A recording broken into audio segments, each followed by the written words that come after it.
Parvati's unwavering devotion and severe penance finally pleased Mahadev.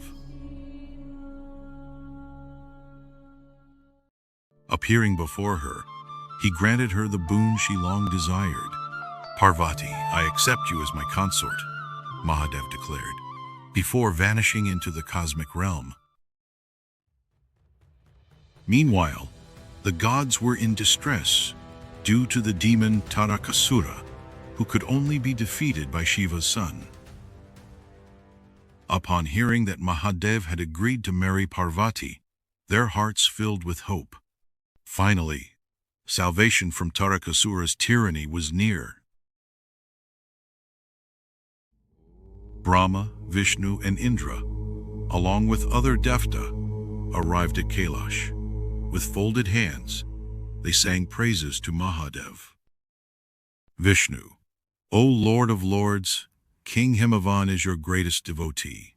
He considers you the supreme Brahman and wishes to offer his daughter Parvati in marriage to you. For the well-being of all beings and the divine order, I humbly request you to accept his wish." A mysterious smile spread across Mahadev's face. Mahadev assumed a fascinating disguise, an elderly Vaishnav Brahmin, radiating an aura of wisdom and peace. Disguised as a wise sage, Mahadev arrived at Himavan's palace. Himavan welcomed the revered guest with utmost respect, offering him a seat of honor. But Parvati, upon seeing the Brahmin, recognized him instantly. A divine smile appeared on her lips. Himavan: "O revered sage, who are you? What brings you to my humble abode?" Brahmin: "I am a wandering Brahmin, seeking the well-being of all beings. Through divine insight, I know the past, present, and future of all creatures, and I know your deepest desire. You wish to marry your daughter to Lord Shiva. But, O King, have you considered the consequences of this union? Parvati is a beautiful and virtuous princess, but you seek to marry her to a wild, ascetic hermit, a man who wears the skin of a tiger, smears ashes on his body, and roams the forests with ghosts and spirits. He has no palace, no riches, no lineage. Why would you give your daughter to such an unorthodox man? Wouldn't it be wiser to marry her to Lord Vishnu, he who shines brighter than a million suns, who is noble, wealthy, and regal in every way? Take my advice, O King, and reconsider before it's too late. A foolish man does not see the danger ahead. Do not make such a grave mistake." The Brahmin left Mainavati and Himavan in deep dilemma and doubt, making them question their decision with great concern. Mainavati said, "My lord, the words of that Brahmin trouble me greatly. I cannot let my daughter marry someone who roams the cremation grounds. If you do not reconsider, I shall renounce this palace or even end my life." With these words, Queen Mainavati took Parvati to the grief chamber, refusing to speak to anyone.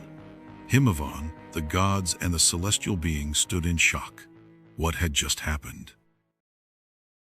Seeing Parvati's sorrow and Himavan's doubt, Mahadev called upon the 7 great sages, the Saptarishis. As they bowed before him, Mahadev gave them a divine command: "Go to Himavan and present my proposal for marriage. Explain to him the divine significance of this union."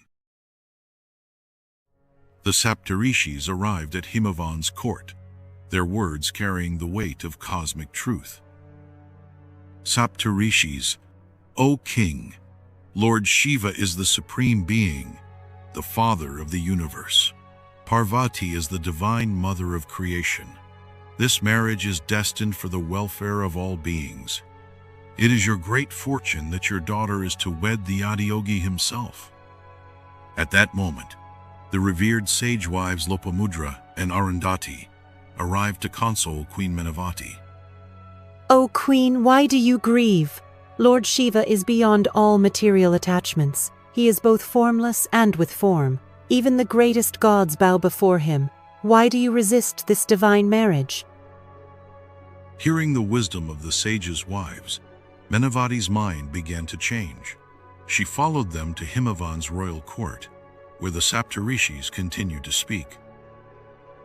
Saptarishis, O king, let your doubts rest. This marriage is predestined. Deny it if you wish, but know that Parvati is Shiva's eternal consort. Nothing can separate them. It is better for you to bless this union and gain eternal glory. After 3 days of discussion, Himavan finally agreed. The divine wedding was now set in motion. The Saptarishis took the written invitation to Lord Shiva, bearing the joyous news. Mahadev said, "O revered sages, you have done a great deed. You too, along with your disciples, must be present at the wedding." Hearing this, the Saptarishis bowed joyfully and departed. Mahadev summoned Narad and said, "Narad, go forth and invite all beings across the 3 worlds to witness this celestial wedding." Brahma, Vishnu, Indra, and all divine beings arrived for the grand occasion of Shiv Vivah. Vishnu and Brahma approached Mahadev. The auspicious moment has arrived. It is time to proceed. Preparations for the grand procession began. The Bharat was ready to move.